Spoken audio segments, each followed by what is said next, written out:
The rain drummed against the window of their small apartment as Maya pressed her face against the cold glass, watching the world blur into watercolor streaks. 3 years. 3 years of loving someone who had slowly, methodically, broken her heart into pieces, so small she could barely remember what it felt like to be whole. "You're overthinking again," Ryan's voice cut through her thoughts like a blade wrapped in velvet. Even now, after everything, his voice still made her pulse quicken. She turned to find him lounging on their bed, shirtless, his dark hair tousled in that way that once made her weak in the knees. "Am I?" she whispered, her voice barely audible above the storm outside. Ryan's phone buzzed on the nightstand. Maya watched as his entire demeanor shifted. The lazy smile vanished, replaced by something guilty and electric. He grabbed the device, fingers flying across the screen with an urgency he'd never shown when responding to her messages. "Work?" she asked, though they both knew it was a lie. "Yeah, emergency meeting tomorrow." He didn't even look up. Maya's heart clenched. She knew that look, had memorized every micro-expression that crossed his face when he was lying. The way his left eye twitched almost imperceptibly, how his jaw tightened, the unconscious way he ran his tongue across his lower lip. She'd caught him 3 months ago. Sarah from his office, a blonde with legs that seemed to go on forever and a laugh that sounded like wind chimes. Maya had found the texts, the photos, the detailed plans for weekend getaways while she was visiting her sick mother in Ohio. The confrontation had been explosive. Tears, screaming, thrown objects. Ryan had cried too, real tears that left tracks down his cheeks as he begged for forgiveness. He'd sworn it meant nothing, that Sarah was just a distraction, that Maya was his everything, his soul, his future. And like a fool, she'd believed him. Or maybe she'd wanted to believe him so desperately that she'd convinced herself his lies were truth. "I'm going to shower," Ryan announced, finally looking at her with those green eyes that had once held promises of forever. Now they held only shadows. As the bathroom door closed, Maya sank onto the bed, her hands trembling as she reached for his phone. The screen lit up, and her world tilted on its axis. "Can't wait to feel you inside me again. Room 237, Marriott downtown. I'll be wearing that red thing you love. S." The message was time-stamped 15 minutes ago. Maya's breath caught in her throat, a sound somewhere between a sob and a gasp. She scrolled up, reading message after message, each one a fresh knife wound to her already bleeding heart. Photos that made her stomach turn. Words of love and lust that should have been hers. Plans for a future that didn't include her. "Maya, you okay out there?" Ryan's voice called from the shower, casual, unconcerned. "Fine," she managed, her voice somehow steady despite the earthquake happening inside her chest. She set the phone down exactly where she'd found it and walked to the window. The storm was getting worse, lightning illuminating the city in stark, violent flashes. She pressed her palm against the glass, feeling the vibration of thunder through her bones. When Ryan emerged from the bathroom, towel wrapped around his waist, water droplets catching the lamplight on his skin, Maya was sitting in the chair by the window, fully dressed. "Going somewhere?" he asked, that crooked smile playing at his lips as he approached her. "Tell me about Sarah," she said quietly. The smile died. "Maya, we've been through this. Tell me about the Marriott. Room 237. The red thing she's going to wear for you." Ryan's face went white, then red, then white again. He opened his mouth, closed it, opened it again like a fish gasping for air. It's not what you think. It's exactly what I think. Maya stood, her movements slow and deliberate. You're still seeing her. You never stopped. Maya, please let me explain.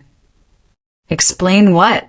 That you've been fucking her while I've been here, waiting for you like some pathetic dog? That every I love you for the past 3 months has been a lie? That while I've been planning our future, you've been planning your escapes. Ryan's towel slipped, and he caught it, suddenly looking very young and very vulnerable. It's complicated. No, it's not. Maya walked to the dresser and picked up a framed photo of them from last Christmas. They looked so happy, so in love. She'd been wearing the red sweater he'd bought her, the one he'd said brought out the fire in her eyes. It's actually very simple. You're a coward who wants to have his cake and eat it too. Don't say that. His voice was barely a whisper now. Why not? It's true. You want the safety of what we have, the comfort of someone who loves you unconditionally, but you also want the thrill of something new, something exciting. You want to feel desired without the responsibility of being worthy of that desire. Tears were streaming down her face now, but her voice remained steady. Do you know what the worst part is, Ryan? It's not that you cheated. It's that you made me complicit in my own betrayal. You let me fight for us when there was no us to fight for. You let me make excuses for your behavior. Blame myself for not being enough, not being interesting enough, not being sexy enough. You are enough, Ryan said desperately, stepping toward her. You're more than enough. You're everything I've ever wanted. But not everything you've ever needed, apparently. The words hung in the air between them, like a death sentence. Maya, please, don't do this. Don't throw away 3 years over a mistake. A mistake. Her laugh was bitter, broken. Ryan, mistakes are forgetting to pick up milk or calling someone by the wrong name. This is a choice. Every text, every lie, every time you touched me after being with her, those were choices. She moved toward the door, but Ryan caught her wrist. His touch, once electric, now felt like a brand. Where are you going? I don't know. And she didn't. She had nowhere to go, no plan, no safety net. But she couldn't stay here, couldn't breathe the same air as someone who had turned her love into a weapon against her own heart. Stay, he pleaded, his green eyes desperate now. We can work through this. I'll end it with Sarah. I'll do whatever you want. Just don't leave me. Maya looked at him, really looked at him, and for a moment she wavered.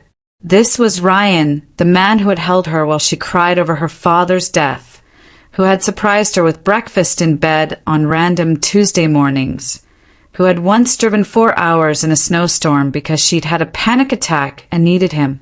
But that Ryan felt like a stranger now, a ghost haunting the shell of the man she'd loved. You ended us the moment you chose her, Maya said softly. I'm just making it official. She pulled free from his grip and walked to the door. Her hand was on the handle when he spoke again. I love you. Maya closed her eyes, letting the words wash over her one last time. I know, she whispered. That's what makes this so tragic.